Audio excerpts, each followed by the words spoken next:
Warahmatullahi wabarakatuh. Perkenalkan, nama saya Yusri Hidayat dengan NIM 19059120, jurusan Manajemen S1, Fakultas Ekonomi, Universitas Negeri Padang.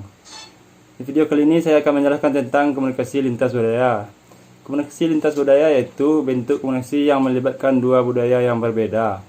Jenis komunikasi ini telah menjadi perhatian yang semakin penting bagi bisnis yang terlibat dalam perdagangan internasional dan investasi lintas negara.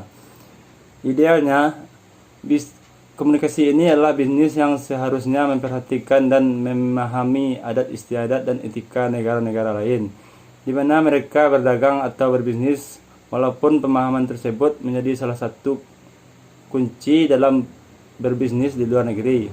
Oleh karena itu, tidak mengherankan jika sekarang ini banyak perusahaan multinasional mencoba memahami perbedaan budaya yang berbudaya dan bagaimana hal ini mempengaruhi cara bisnis yang dipraktekkan. Dengan meningkatnya globalisasi dan perdagangan internasional, tidak dapat dihindari bahwa berbagai budaya akan bertemu, berkonflik, dan berbaur bersama. Orang-orang dari budaya yang berbeda merasa sulit untuk berkomunikasi, tidak hanya karena hambatan bahasa, tetapi juga dipengaruhi oleh gaya budaya. Meskipun bahasa Inggris telah menjadi bahasa bisnis yang dominan di dunia, berbicara bahasa asing tidak hanya akan bermanfaat dalam memahami lawan bicara, tetapi juga memperkuat hubungan bisnis yang positif.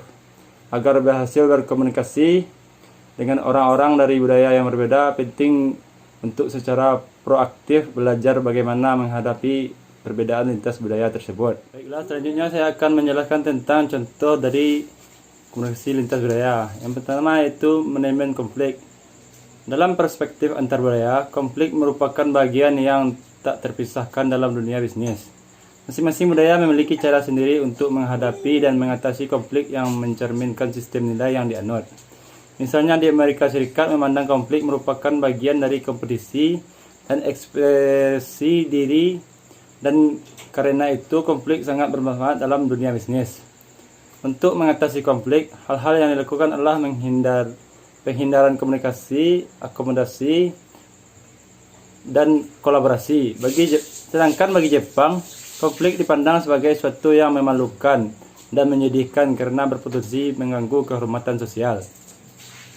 Untuk menghindari terjadinya konflik, sebagian besar perusahaan yang di Jepang melakukan sosialisasi kepada karyawan tentang perusahaan sehingga karyawan memandang perusahaan sebagai bagian dari pemenuhan kebutuhan personal dan profesionalnya. Contoh yang kedua yaitu kontrak bisnis. Selain mempengaruhi etika bisnis, konteks budaya juga mempengaruhi hukum yang juga berdampak pada komunikasi. Misalnya kontrak bisnis memiliki makna yang berbeda bagi setiap budaya. Misalnya manajer dari perusahaan Amerika Serikat akan cenderung memandang kontrak bisnis yang telah ditandatangani sebagai akhir dari proses negosiasi dengan semua rincian yang disepakati. Sementara itu, bagi manajer di perusahaan Asia memandang kontrak bisnis yang ditandatangani sebagai perjanjian untuk berbisnis dan baru kemudian melakukan proses negosiasi terkait dengan rincian kesepakatan itu. Yang contoh yang ketiga yaitu aturan berperilaku.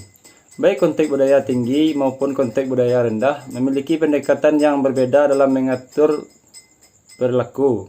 Dalam konteks budaya rendah, norma perilaku sering dikomunikasikan secara tertulis atau menggunakan tanda-tanda seperti gambar dan lain-lain dibandingkan secara lisan. Sementara itu, dalam konteks budaya tinggi, norma perilaku tidak dikomunikasikan secara tertulis namun secara lisan secara personal. Contoh selanjutnya yaitu komunikasi dengan orang berbudaya asing. Contohnya komunikasi lintas budaya ketika melakukan perjalanan di suatu budaya. Contohnya di Spanyol, orang berjabat tangan paling lama antara 5-7 ayunan. Melepaskan jabatan tangan segera dapat diartikan sebagai suatu bentuk penolakan. Sedangkan di Prancis, orang berjabat tangan cukup dengan sekali ayunan atau gerakan. Jangan memberi hadiah minuman beralkohol di negara Arab. Dan di Pakistan, negara-negara yang mayoritas berpenduduk muslim, jangan heran kalau di tengah-tengah suatu pertemuan bisnis mereka meminta izin untuk keluar menunaikan ibadah sholat, karena setiap muslim wajib ibadah sholat 5 waktu. Baiklah, sekian contoh komunikasi lintas budaya. Kalau ada kata-kata saya yang salah mohon dimaafkan. Assalamualaikum warahmatullahi wabarakatuh.